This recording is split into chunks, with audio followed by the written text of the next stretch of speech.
Marketing కంపెనీలో అకౌంట్ని ఎలా యాడ్ చేయాలో తెలుసుకుందాం. ఫస్ట్ ఆఫ్ ఆల్ మనకు ఐడి ఓపెన్ చేయండి. ఐడి ఓపెన్ చేసిన తర్వాత లాగిన్ అడుగుతుంది. లాగిన్ ఇలా అవ్వండి.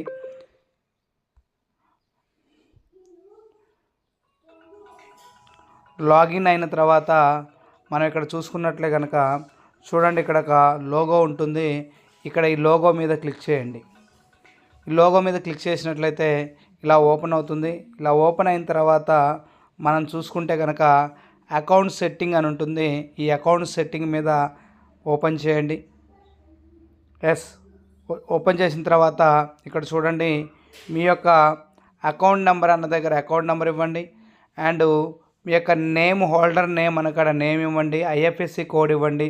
బ్యాంకు నేమ్ ఇవ్వండి. బ్రాంచ్, ఏ బ్రాంచ్ అయితే ఆ బ్రాంచ్ ఇవ్వండి. మీకు గూగుల్ పే నెంబర్ ఉంటే కనుక యాడ్ చేయొచ్చు, లేదా లేదు మీ ఇష్టం. సో అలాగే ఫోన్పే ఉంటే ఫోన్పే నెంబర్ యాడ్ చేయొచ్చు.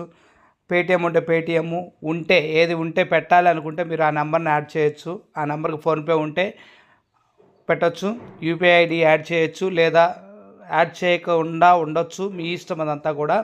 సో కంపల్సరీ ఆధార్ కార్డ్ నెంబర్ని ఎంటర్ చేయాలి, పాన్ కార్డ్ని ఎంటర్ చేయాలి. ఫైనల్లో మనం వచ్చేసి అప్డేట్ అని కొడితే అప్డేట్ అవుతుంది. ఇలా మీరు హై మార్కెటింగ్ కంపెనీలో అకౌంట్ని యాడ్ చేసుకునే విధానము. So thank you so much.